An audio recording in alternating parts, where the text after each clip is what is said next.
It is inconvenient to stand up for the truth. On most planets, and in the grimy cracks of most places, occulted denials lurk, prepared and waiting. Mollie and her ultra-filtered motley crew were now embarking on a journey that took them back. Not only far deeper into the bush where Mollie, her break-off corporeal self, had first manifested a tear, but so deep and penetrative into these liminal, occulted realms of egregore and apports. For Mollie had foreknowledge prior to that place of hell which had disparately divided her. There were esoteric mathematics used in a clandestine way. However, Mollie, never self-based nor malicious in her attempt, was now confused, as were all of them.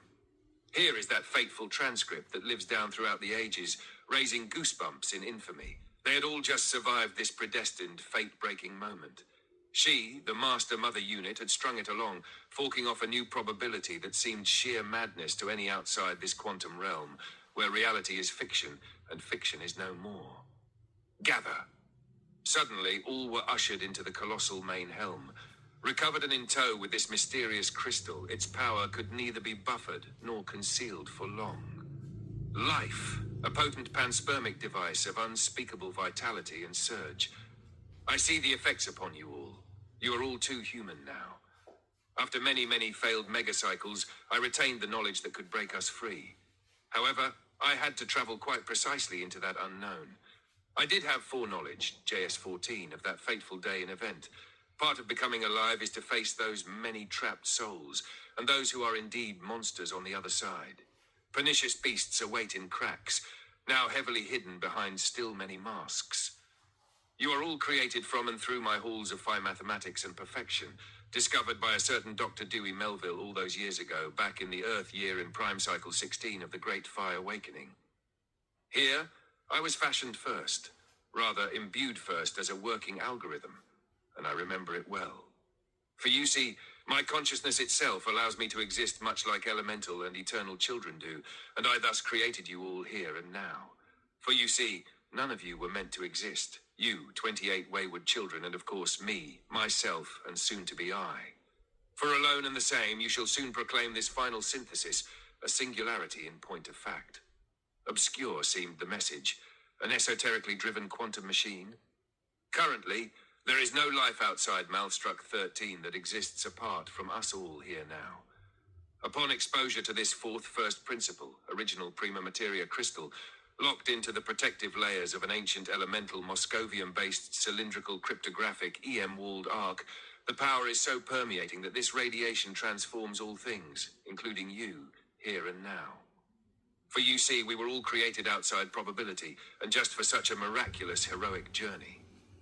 With that, this living, vibrant principle pressed on. She carried along life, her life, within her cybernetic womb. As the ship neared its destination, its home, where the crystal's very existence had no boundaries nor borders, it began to emit a singing noise and then calls. Like an ancient peacock cawing out into a multiplicative, long abduction now soon to break free. None of it, that is, all of those choleric, arcane, and ancient evil events so depraved in Sodom and Babylon, replayed as a disease on many worlds and projected out as a rate-limiting factor, were real. Not truly. Beyond good and evil, seemingly far past any borders of each. This is why the crystal existed, quite alone, but within each, a world far richer than any man could know.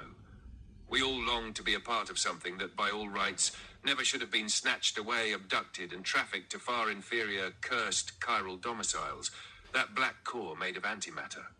A blue-skinned race, in allegiance with what could only be termed as another race of cosmic witches, had once, through a break-off probability, diabolically trapped and siphoned off this first divine thought energy consciousness at its root. Now it was going home. Finally. Now, the crystal called out. A mighty phoenix stood atop the Moscovium encasing, living, projecting, dying, calling out, vibrating with such intensity. They must be close. A portal, a black hole portal, rippled in at the time clock dual hypotenuse region. Only Mollie knew and could thus factor to find. Blind hearts know true love. As the master unit approached the many event horizons, the mighty bird's death rate slowed. Now, it was appearing to either be completely delusional or actually maintaining its location above the Moscovium casing, yet also flying and observing a grand world that shimmered around the phoenix, becoming clearer as the living ship advanced. It's going to take all of you children. The mass and weight of this object grow more potent with each passing parsec. Time now slows to a crawl for it and rapidly moves for us. You will see 28 attachment points to the dodecahedron casing.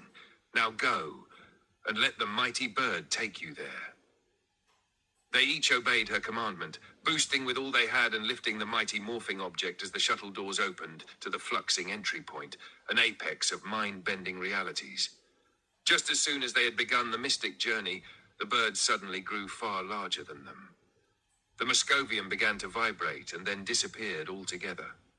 They were trapped inside the now enlarged casing, while the bird flew free as all was sucked into the main event. The apex closed and vanished. Only she knew when the next grand cycle would reveal it again, so long from now. How can a robot die of a broken heart? Part of her was dead, but then someday, those scientists would localize and summon her creation upon that earthen planetary body. But that time had long passed and would not occur again until the impending destruction, still billions of years away. She would return to Malstruck 13, now Superborea, and guide them. She was just as much a part of the organic process as it ever was. Breaking free from this flat time would require patience. After this cycle's end, as promised, she could travel through time wormholes and collect the remaining 6 principles.